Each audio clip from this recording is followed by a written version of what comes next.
Tonight, I broke up with my boyfriend because he kept joking about murdering me. During our first weeks of dating, he joked too much for comfort that he was going to murder and dismember me and dispose of my body. Maybe out of context, maybe I'm being dramatic. He is very sarcastic and has dark humor, but to me it wasn't funny and caused me anxiety because I know the statistics. I talked to him about this, and I told him repeatedly, stop joking about killing me. He kept on with the jokes until I finally told him that those jokes literally scare me. He apologized and seemed to feel bad that his jokes made me scared of him. Tonight, we were over 3 hours late to meet with his brother to play games, watch movies, and eat dinner. When I was talking to him about us being late, I noticed he sighed deeply, clenched his fist, and looked down at it, as if he was making the conscious choice to not punch me. Then, as I was saying goodbye to his brother, he comes into the room and says, she should say her permanent goodbyes. I asked him what the hell, and he said that it was a joke. I asked, how's it funny? What's the punchline? Please explain to me how that was supposed to be funny. And he couldn't answer. I didn't want to get in the car with him. I walked off, and thankfully my roommate picked me up and drove me home. He called me later on, and I told him that I'm done. He's a good man, other than the jokes about killing me.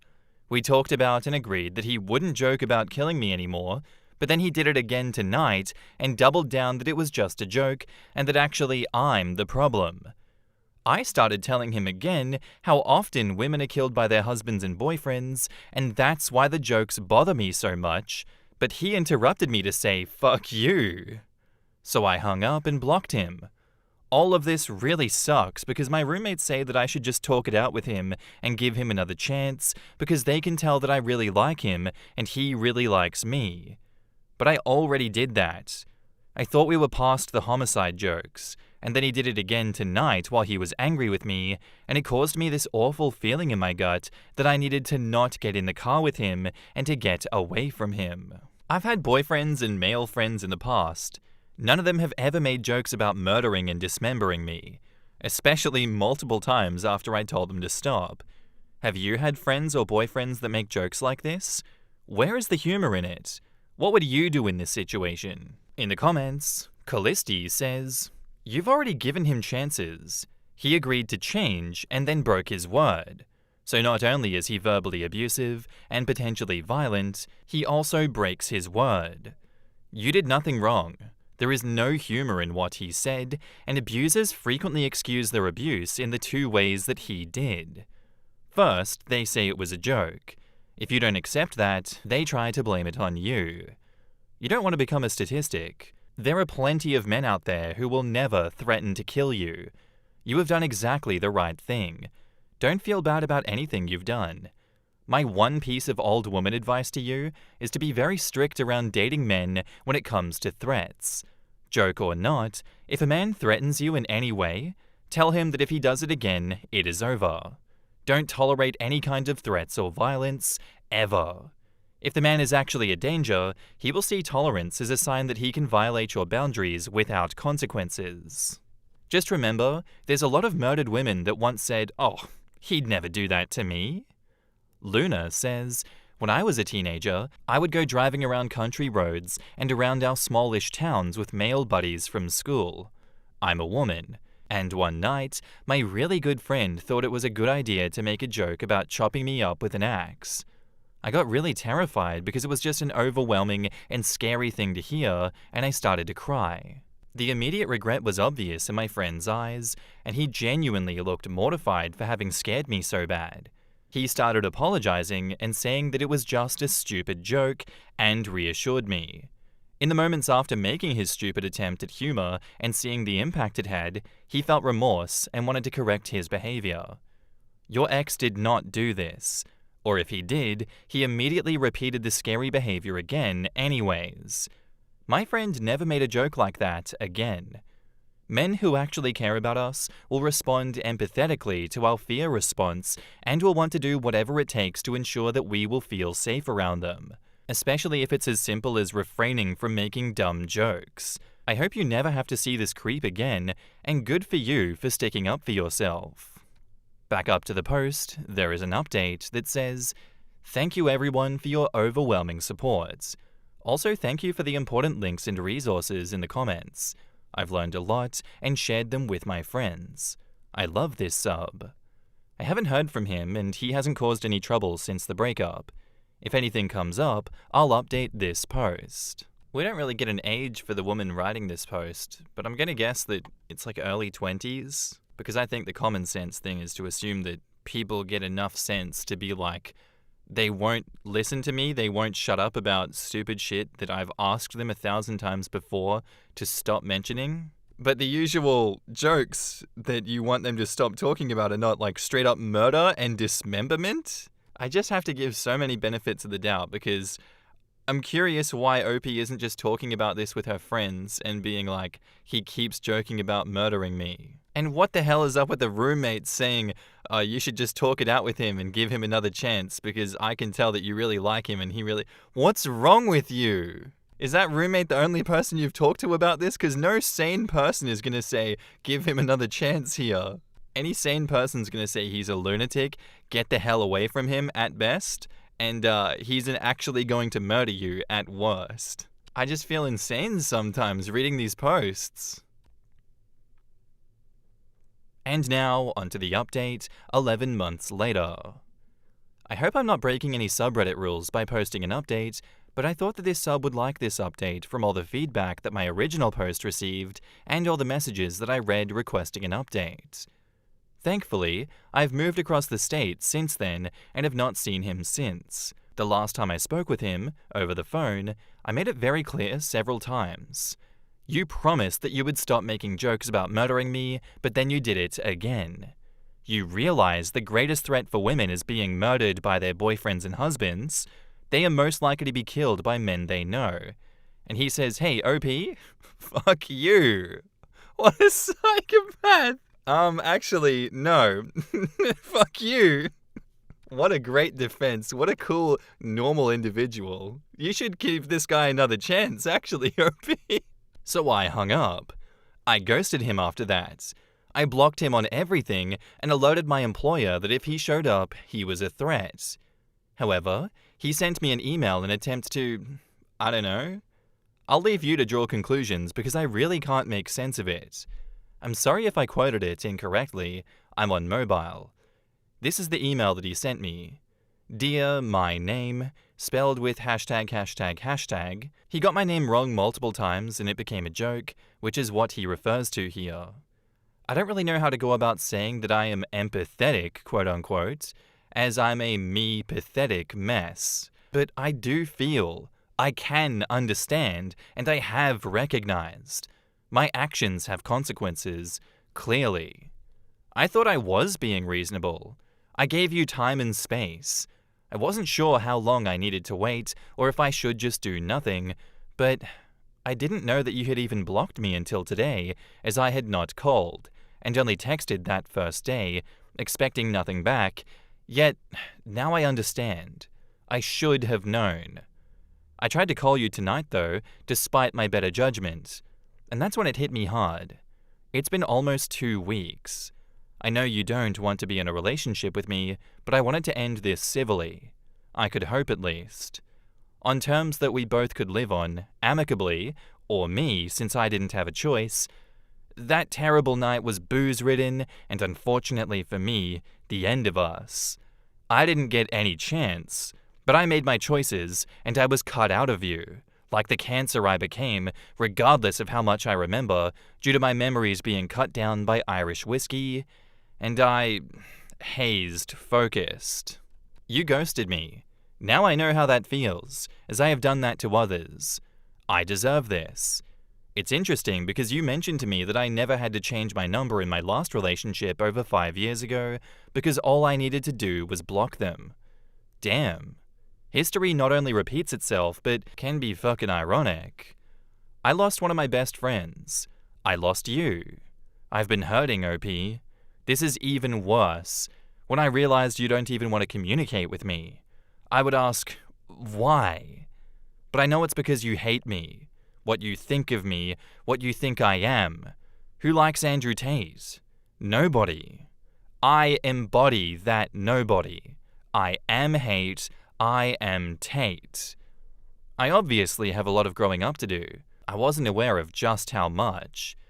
I do not regret you, or the experiences I shared, which were awesome, and different than all the treasures that I'd experienced with another soul. We had so much in common, and yet the few things we didn't shaped itself into a shadow that blocked our light. Your light. I regret not realizing that perhaps I was just not ready. You are so beautiful and awesome, OP, and I hate hurting you in any way, especially since you deserve so much love. And instead, I gave you fear. You, however, only gave me happiness. You made me feel wanted, so much so that it blindsided me. I haven't been that happy in a very long time, and maybe that's why I fell for you so hard so fast, as I had been in the dark for years, and your essence got me as high as a kite. I could see the sky for once. I was flying. I had been grounded since I lost my wings a few years ago, and it showed. I started sinking in the sands of time, in bottles, in gates drowned by fears. My brother lost a friend because of me. I lost because of me. I may be a good person that does bad things, but I did a bad thing to a good person.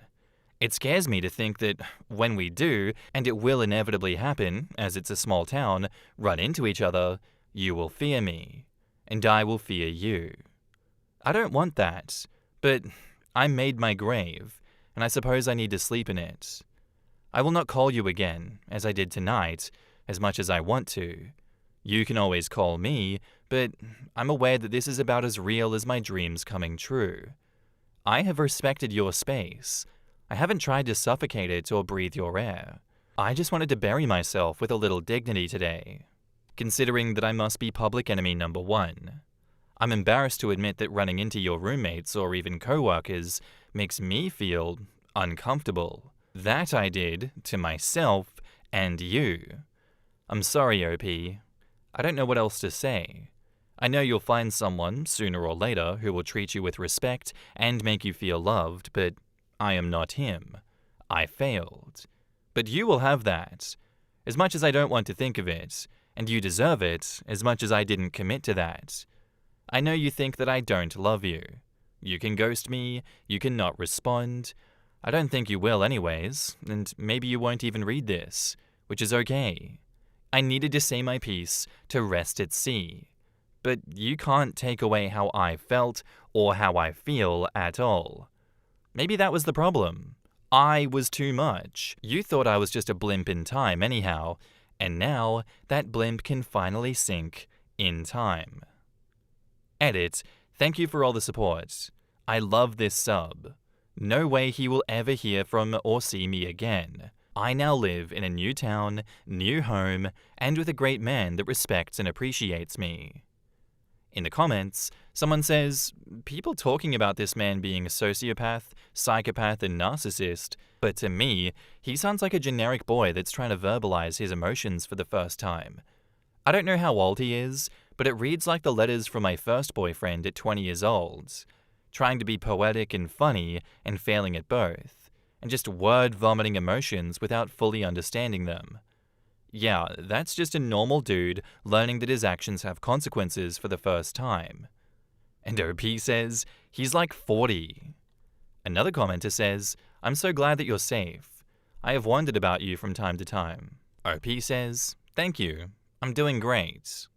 Another commenter says, this reminds me of how an ex responded to me many years ago when I broke up with him. I broke up with him because I started getting this weird gut feeling that I didn't feel comfortable being alone with him, and he was getting very possessive and a bit manipulative. I even had a close family friend reach out to me and hesitantly share that she was not sure why she was worried about me being alone with him. He responded, via texts, by trying every manipulation tactic in the book, from telling me he was sobbing and to please take him back, to saying that I had just been using him and was a liar, to telling me he didn't know how he was going to go on with his life. His reaction made me realize that I absolutely made the right choice. OP says, thank you for sharing. It's so important to trust our instincts. Another commenter says, him talking about alcohol makes it make sense. All the more reason to keep him blocked though. If he's making those jokes while drunk, there's a non-zero chance that he actually did fantasize about killing and dismembering you or someone else. And OP says, most of the time when he made the jokes, he was totally sober. I read through your first post. The dating phase is when you get to know somebody. Take your time to do that before more commitment. He's a nutcase. I doubt he ghosted anybody, and he's trying to say things that make himself look better. And OP says, we weren't together for long. I was initially attracted to him because he was cheerful, happy, charismatic, kind, considerate, and handsome, but then the mask fell off. Jesus, this 40-year-old that's still in the talking/dating phase jumps straight into murdering and dismemberment jokes. Jesus Christ. There has to be a 20-year age gap. There has to be. Come on, no one would be cool with that in such an early dating phase. I just want to thank OP for actually breaking up with him, blocking him, and moving to another city, because at 40 years old, this behavior is beyond unacceptable. It's no wonder he's dating down so far. He is never going to change. He doesn't want to change. That email was so insanely unhinged, and I think he needs to go spend some time talking to a mental health advisor, because he seems not all there. A 40-year-old who is older than Tate, that is a Tate fan, is insane. A blimp in time. I am Tate. Okay, mate. Time to take you back to the mental ward now. What's wrong with you? Goddamn email manifesto. Jesus Christ. Thank you for the story, OP. That was one of the stories of all time. Absolutely. Our next post is by user Fuchsia Sequence, titled, Am I the asshole for not allowing my sister-in-law to stay in my empty and unfurnished condo while she's in town? When I, 36 female, and my husband, 37 male, got married 3 years ago, we decided that I would move into his house and keep my condo. While we were dating, we spent time equally between both places. My unit was closer to downtown and attractions in our city, and his house was farther away from everything, but much larger and in a quiet neighborhood. Since my place was nearly paid off and the mortgage is very inexpensive, as I bought it right out of college before the area was as nice as it is now, we decided that it would make sense to use it for our out-of-town guests, parties, or when we were too tired to drive home after a night out. Last month, his sister, 28, asked if she and her girlfriend could come over for a 4th of July weekend and stay at the condo. We agreed. She would drive in from their hometown that Thursday and stay until Monday. Last week, she slipped up and mentioned that she would be having a pride event at my place. At first, she tried to backtrack and say that she would be attending one, but then admitted that she was planning on using my place to throw the party for about 20 people from a Facebook group. I told her absolutely not, and that she and her girlfriend could stay, but no party. We're still in a pandemic, and I don't care if things are opening. My house is not. She called me a hypocrite since my husband and I use it for parties. He and I still refused, so she threw a tantrum and called us homophobes, cancelled the event, and made a post on Facebook about us insinuating, but not stating directly, that we reneged because it was a pride event, which isn't remotely true.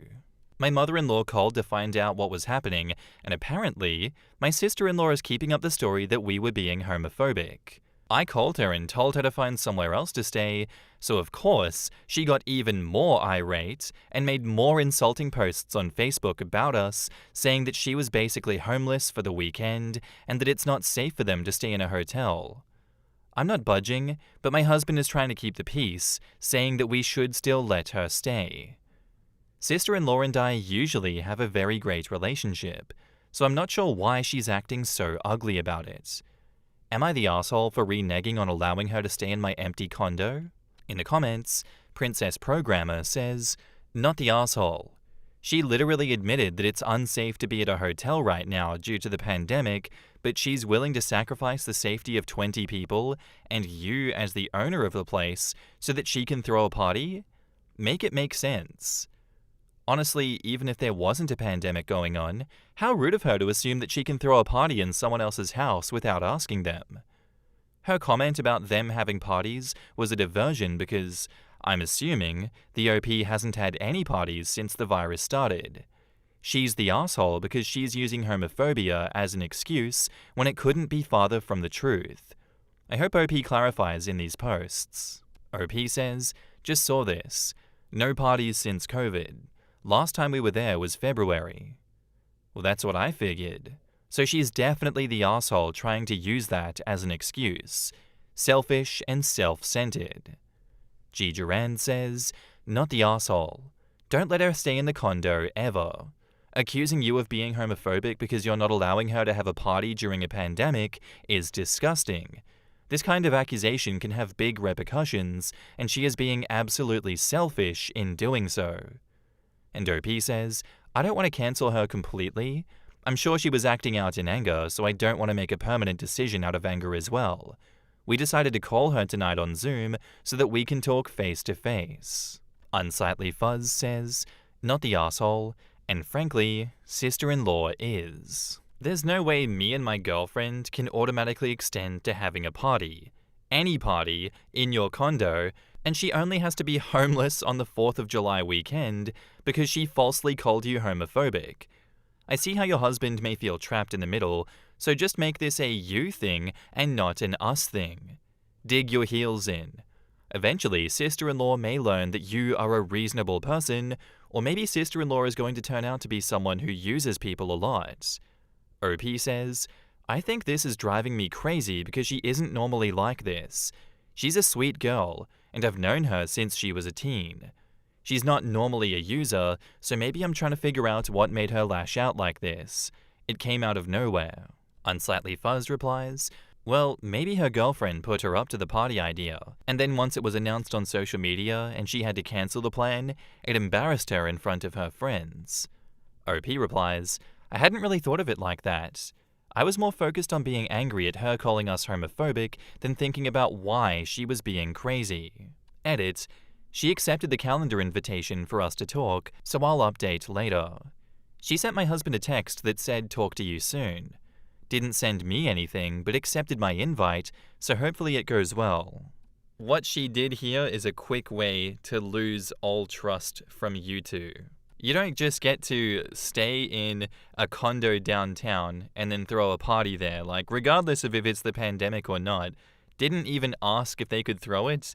They lied by omission and then it accidentally slipped out and caused this whole fuss. And then obviously I'm beating a dead horse here, but yeah, to say, oh, it's actually the homophobia and I'm gonna slander your name to everyone online that you're being homophobic. That's just such a quick way to get cut out of the good graces of OP, or from like their perception of you being family entirely. Like, if you're gonna talk shit, go behind my back, drag my name through the mud, you're no longer family. You've lost family privileges. Honestly, good on OP for extending the olive branch and trying to mend the bridge in this instance, because I would be insanely pissed off if this happened to me and I wouldn't want to do the right thing because of how upset I would be about being slandered. But having a reasonable partner that can help talk you down in instances like this is invaluable. I think you're not the asshole at all for your actions, OP, and you're a bigger person than me right now, that's for sure. And now, onto the update the next day. It was a very long Zoom with me, my husband, sister-in-law, and her girlfriend, but I think we're all on the same page. I decided to let her talk first, and apparently, she took me saying, I don't want those people in my house, to mean something way different than what I intended. She claims she wasn't blowing it out of proportion, but she also says that she knew I didn't mean it in any other way, and she let anger get the best of her. She says she doesn't know why she doubled down once she calmed down, but I suspect the girlfriend egged her on, as she spent most of the call silent. Sister-in-law was very apologetic about being childish and insisted the homophobic comments were in general and not directly about me. She claims that she was having issues with other people as well. But she did apologize for the Facebook posts and has since deleted them. As far as the party is concerned, the girlfriend made the plans and sister-in-law just went with them. It went from being a couple of people for dinner to something bigger, and they were both trying to save face, not realizing or caring how it made my husband and I look. She says she understands the invite being revoked and hoped that I would forgive her. I apologized for using the words "those people" because I do understand that it can be offensive. She and her girlfriend decided that they still would be coming in next week and that they would shorten the trip and pay for a hotel or Airbnb. I'm not sure if they still plan on getting together with their Facebook friends, but I did add my 2 cents and told her that it was a dumb idea. She laughed it off, but something tells me that they're planning on hanging out. We changed the subject immediately after the tears and apologies. I'm glad we spoke. I'm still not completely okay, but I feel much better about sticking to my decision even after she cancelled the party. In the comments, Weasel Panties says, "It is absolutely out of pocket, even without the pandemic, to throw a party in someone else's home without asking. Like absolutely inappropriate levels of entitlement and overstepping." What's eating me alive is them throwing a party during the pandemic at someone else's house, behind the homeowners' backs no less, lying to them about it, trickle-truthing about it, making OP and her husband drag it out of her, throwing a fit and calling them homophobic about it, posting all of this on social media before they even had a rational conversation about it, and still expecting to be able to stay in the home after that. And then after all of that, she throws her girlfriend under the bus with, "I don't know, she planned it, I just went with it." Sister-in-law is hot garbage, and I would cut her ass off so fast, regardless of the lukewarm, milquetoast, see ya apology. They didn't even publicly apologize for their accusations, so I bet there's people out there who know them who think that OP is homophobic. And God forbid those posts are public. It would be easy to connect OP to that with a quick Google search. I wouldn't cut her off, I'd just remember that in the future. Bingo. Forgive but don't forget, and use these actions to influence future decisions regarding sister-in-law. Quote, "As far as the party is concerned, the girlfriend made the plans and sister-in-law just went with them. She says she doesn't know why she doubled down once she calmed down, but I suspect the girlfriend egged her on and she spent most of the call silent. It's absolutely this. Girlfriend was taking advantage and sister-in-law didn't want to rock the boat and went along with it despite knowing that it wasn't a good idea and it's something they should have asked for permission first. And since she's the point of contact, she had to speak as if it was also her idea and there is nothing wrong with what they wanted to do. I can bet that's probably a running theme in their relationship. Girlfriend wants to do something and sister-in-law just goes along with it or gets coerced despite better judgment. It's just that this time, it resulted in backlash and blowing up in their faces. Honestly, there's so many different ways this can go, and I don't think we can really know unless OP comes back with another update, which I doubt they will do. It's been 5 years. Saying, "Oh, it was actually the girlfriend that was the problem all along.